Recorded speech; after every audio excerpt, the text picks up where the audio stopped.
Thank you, Gemma. Absolute pleasure to be here again. For a change, I will not be talking about numbers. So brace yourself for a completely different story coming from me, and I need a clicker for my presentation, please. Okay, and I really hope after that session, listening to Echo AI, my husband doesn't hear about it because I'll be replaced very quickly, much faster. Okay, without any further delay,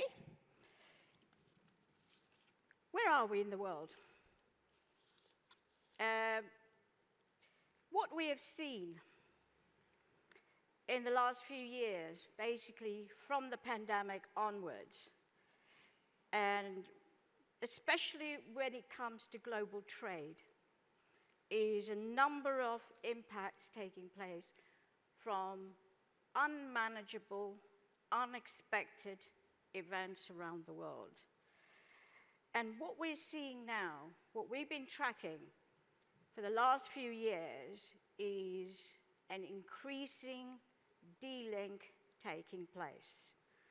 Geopolitics is something that is influencing all the way across the societies, elections, wars, something quite unexpected and very much worrying for us at The Economist.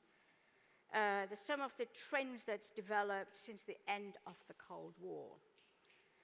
So what I'll do this morning is very much go into a little bit, explain the top level of how geopolitics have been shaping up, creating new alliances, east-west, east-east, south-east, very complicated and new partnerships.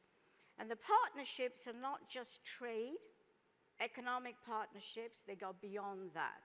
And what we're seeing surfacing is very much geopolitical blocks taking shape on the back of certain conditions, whether it's tariffs, sanctions, wars, like-minded governments. So brace yourself for that. And like I said, for a change, I will not be talking too deeply about the numbers. Numbers are a bit boring at the moment. They're unspectacular, pretty anemic, especially when we look at our global growth forecast for the next 5 years. Pretty steady, 2 to 3% for the next 5 years. And you'll see why that is on the back of what I talk about today. So here, you can see the shifting geopolitical landscape that I'm talking about. There's clearly a rebalancing taking place in the world order. And here we have some of the areas that I have been talking about earlier, country by country, bilateral. It's no longer just the trade blocs that's negotiating certain supply chains and values that's needed. It goes beyond that. We are seeing driving fragmentation taking place quite rapidly between competition between geopolitics and economic blocs as well. So what does it mean? Foreign policy, very much right up there in every government, no matter where you're sitting, east, west, north, south. This here, this is the EIU's top 10 global geopolitical risks. Pretty long list, so don't be too alarmed. We've identified 10 top things which have serious consequences for the global economy, and most of them, or some of them, have direct implications for the tourism industry. And you may have experienced some of them already. The key transmission channels that you are seeing are negative tourism impact are things like erosion of consumer confidence, and we've seen that taking place with GDP tanking in the last few years, and that has a direct impact on the purchasing powers and tourism. So business confidence has been dented as well in recent years. It's picking up gently. Higher inflation, that has dominated the headlines and monetary policy right the way across the world. These are some of the things, and corporate revenues have also been very carefully managed as well in the last couple of years. So these are some of the things that you can see it happening.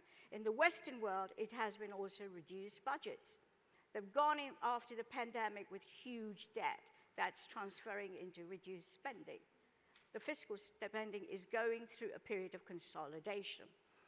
Effectively, combined, you can see that consumer spending, business investment plans are at risk, very much at the back of the geopolitical conditions taking place. So what are some of the key things that you need to watch? Wars, ongoing war in Europe, next door, Middle East. Secondly, one of the biggest things that's dominating the headlines and will continue to for the next few weeks, what do you think it is? Anyone? Elections. Which one? Absolutely. That's right up there. And that is creating a degree of uncertainty, not just for the US, for the rest of the world as well. How is it going to shape up? What does it mean? It's one of the most close contests taking place. Before Biden stepped down and Harris stepped up, it was pretty clear where it was heading. Trump was going to have an easier ride. But things have shifted. And how quickly things shift in the geopolitical space as well. This is yet another example of how unexpected things happen. Thirdly, what is it? Ongoing. Anyone? US-China rivalry. It started before the pandemic, speeded up, had a break, now back on the cards. And going forward, whoever comes in Washington in January, early next year, will determine how the relationship goes between US and China. We'll talk about that a bit later. What are the other things? Cyber, terrorist attacks. Cybersecurity potentially is one of the biggest challenges for policymakers, consumers, corporate, every sector you can think of. And this is quite underestimated as well. And it is running into trillions of dollars, the cyber attacks. Environmental disasters, we're all feeling it. It's no longer a question of if and when it's going to happen. It's happening. The climate change. Sustainability. Jonathan just talked about an area that we're all about sustainability. That is part of the climate change. So do have a look at it. That has a direct impact on geopolitical conditions and tensions. Democracies, we've seen a number of elections. This has been a year of elections, whether it was in Europe, India, and the final big one is the US. Europe, we had the EU elections. Very much a mood going to the right wing, strongly in the Western world. Authoritarian states have been threatened, and not only in Africa or Middle East or everywhere else. Bangladesh folded recently. There was a military coup, unexpected, but there you are. Long-standing leaders are at risk. We saw that happening in Africa, the Sahel region, the coup belt. It was like a domino effect in the last couple of years. Still has not found any stability. How long has it got to go? Nuclear threats. Increasingly alignment, going back to the geopolitical blocks. You are going to be seeing Russia, Iran, North Korea developing blocks very much based on their requirements and how they've been treated along the international spectrum as well. So very much new areas. Busy map. Whichever way you look at it, how politics is already impacting global growth and stability. Go back to what I said, is what we're forecasting is very anemic growth for the next 5 years, 2 to 3%. It's not recession, it's not negative, but a steady speed of growth. Why? And you can see that geopolitics are still the key risk factors influencing today and tomorrow and poses the major threat for global security. No region is exempt. You can see that from that map. Slowing US growth, subdued growth in Europe, and more dynamic Asia, Africa, and Middle East. They're the three regions will continue to be the most dynamic growth sectors in the coming years. Geopolitics will drive very much separation trends. Direction of travel appears to be movement towards a more fragmented world. And you can see that from that map. And this is not something that's just happened in the last couple of years. It goes back 20 years, gradually bringing to where we are now and where we'll be in the next few years. We could see US-China trade war very much regardless of who enters the White House next year. It'll be different intensity of it, whether it's Harris or Trump. But both of them are on the same page as far as China is concerned when it comes to trade tariffs and tech. Technology and trade are the two buzzwords you really have to have right at the top. And Ali just demonstrated AI. That's just a small flicker of what you will see in the coming years. So what is it? You're likely to see more resilience building taking place in key or strategic sectors. Exclusion of some foreign investors. US-China trade tariff will impact all of you at some point. If you've got companies operating no matter where in the world, it will have an impact, whether you're using dollar as your payment system or you've got strong trade investment relationship with China and other areas. So in Asia, what you are going to be seeing is China +1, China +2, China +3 and 4 resilience building taking place. Countries, regions are moving, not slowly, but much faster than what we anticipate, looking at markets closer to home, shoring relationships. That is based on political alignment. US is moving closer to Latin America, shifting away from China, shifting away from its dependency, away from Asia. Which brings me to something extremely worrying. If there's one thing that keeps us awake at night, it's this war. Israel-Hamas war. It's coming to a year. The anniversary is only a week away. Very volatile. Impossible to predict in many ways. I would say it keeps overstepping expectations. Just when you think you've nailed it, and edges closer and closer to more disruptive conflict with a risk of it spreading across the region. You can see there that we've got 3 scenarios, which I put together at the beginning of the war last year, October, the first week of when it broke out. Our central scenario still stands, cross-border conflict. And we've given a probability of 45% and a moderate impact. Why is that? Is because the conflict remains within the borders of Israel, Hamas, Israel, and we've seen the attacks and the activity with the Hezbollah in Lebanon increasing in the last few weeks as well. Very much coming to, as far as Israel-Hamas war is concerned, we're coming to the end of it. The intense fighting happened in the first 3 months, and it's very much targeted impact taking place at the moment. And what is the stumbling block there is the remaining hostages. The second scenario is the intense multi-front war, and that brings me to what is unfolding with Lebanon, the Hezbollah. At some point, if the reaction or the response of Iran is very much the unknown territory. But Iran is also in a different space now. There's a new president who is very much looking at restoring relationships with the West and the rest of the region as well. So as far as we're concerned, all the stakeholders, whether it's US, EU, and the Arab states, they are trying to defuse any situation that is likely to lead to a wider regional conflict. And this remains our central scenario. The alternative, the third one, is the grimmest, which we've given a probability very low, which is very much 10%. But the economic, regional, wider global impact of that happening would be tremendously high. We're looking at oil prices shooting maybe into $200, $300 a barrel for a short period as well.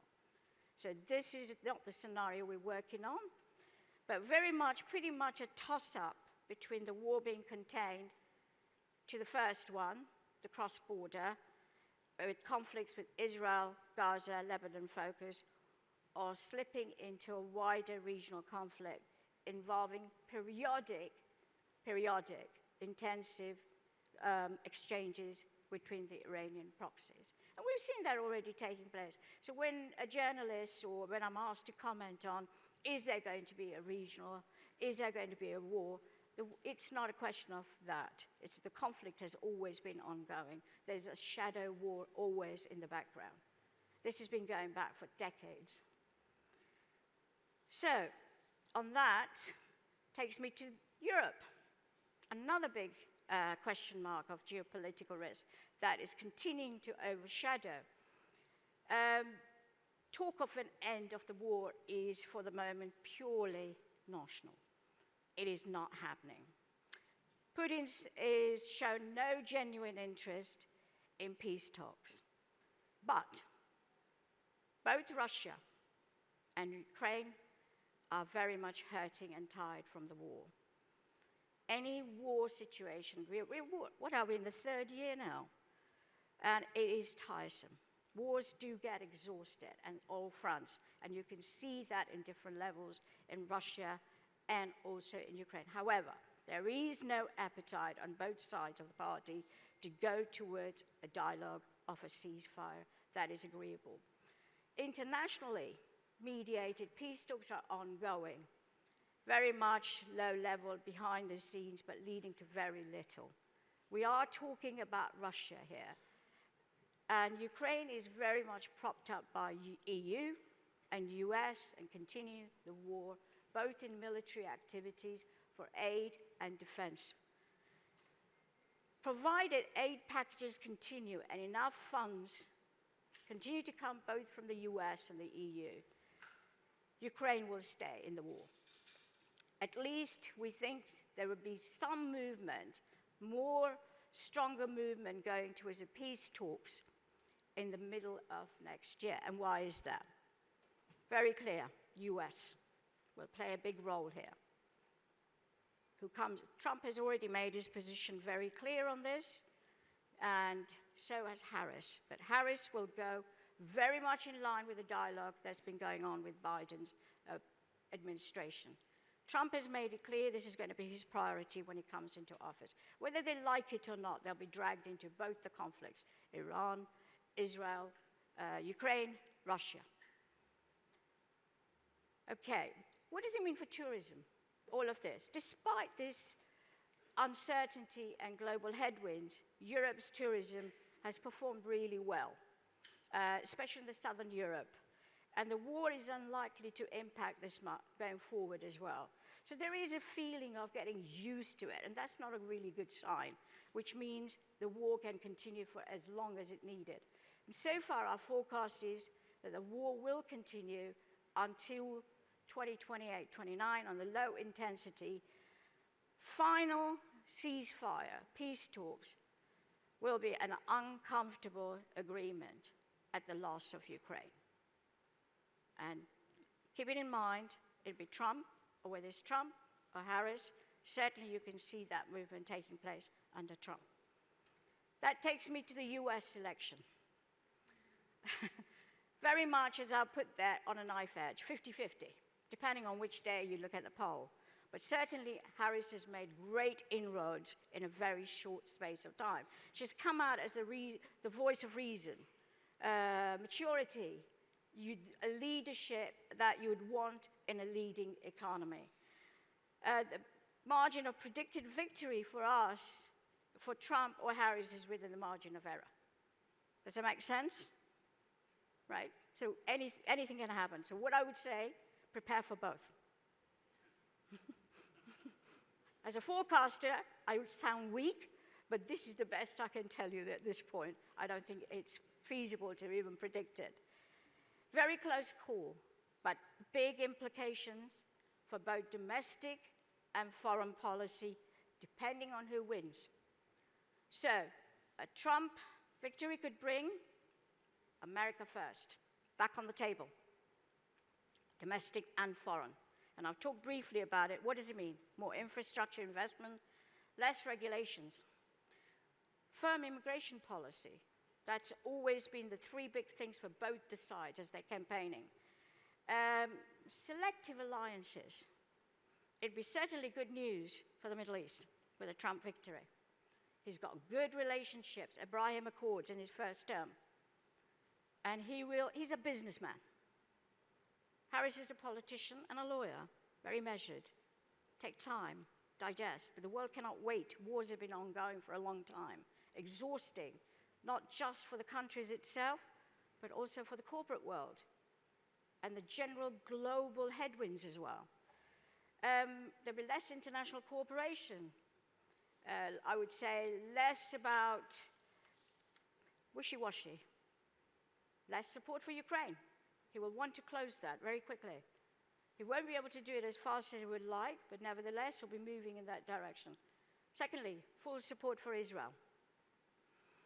And a very hawkish stance on China. Harris' victory could bring continuation of Biden's policies. Regulations focus on climate crisis. Very much moderate immigration policy. Broader alliances and more international cooperation. Equally hawkish stand on China and Russia.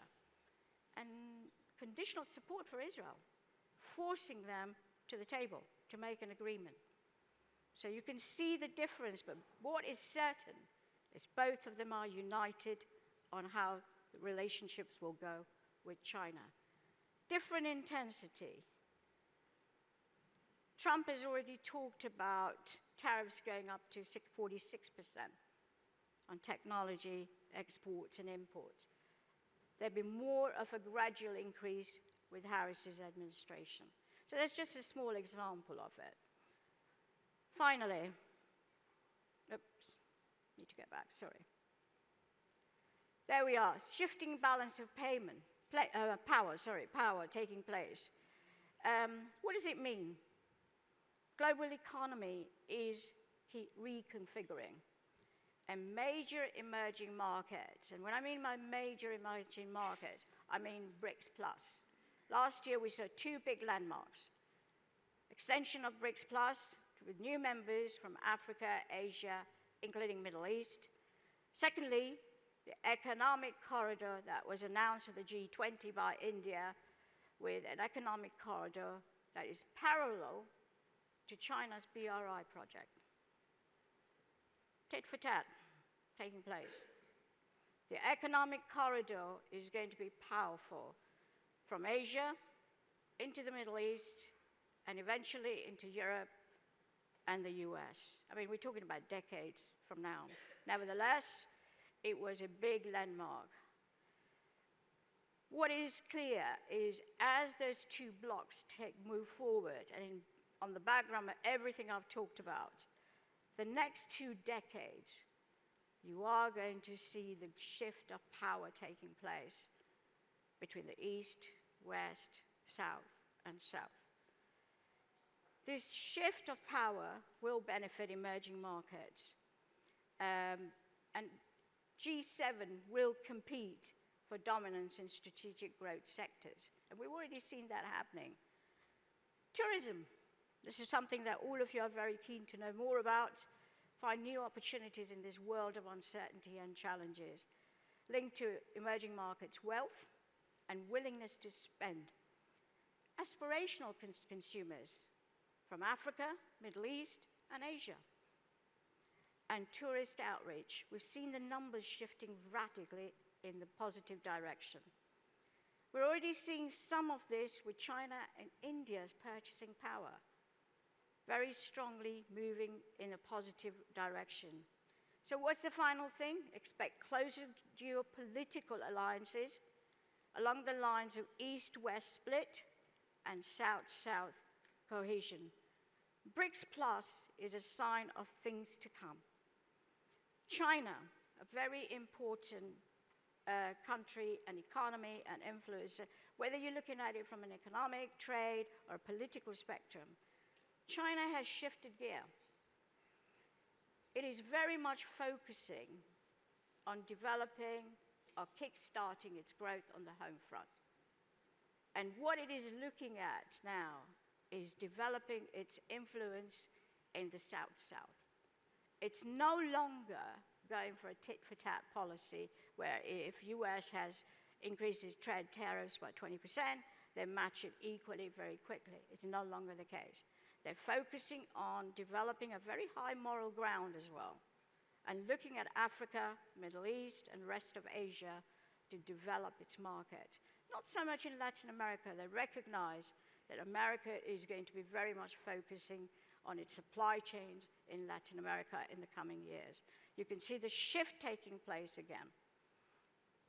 Okay, looking at tourism quickly, before I run out of time, is very much, this is what you wanted to know. So tourism, positive story here, has recovered from the COVID crash. 2022 was the start of recovery. I would say 2023 last year was a strong rebound, and you can see that from the charts there, but not in all the regions. And globally, internationally, tourist arrivals were still below pre-pandemic levels, but just. I would say the fastest and strongest growth of tourism was in the Middle East and North Africa, and they both exceeded pre-pandemic levels in 2023 in terms of traveling, but also spending. And spending is really important. It's bringing in the revenue in the countries. GCC states proved to be particularly dynamic. LABY, large ticket projects, capital project, international regional connectivity, everybody can come quickly and leave. Marketing drivers established new markets, and also major international events like this taking place, particularly in Dubai. They're almost on a daily basis, 5, 6 a day. It's no longer a question of once a quarter. So this is a popular destination. It remains a business hub. Major markets in North America, Northern Europe, and Asia have lagged, largely because of the war and all the things I've talked about.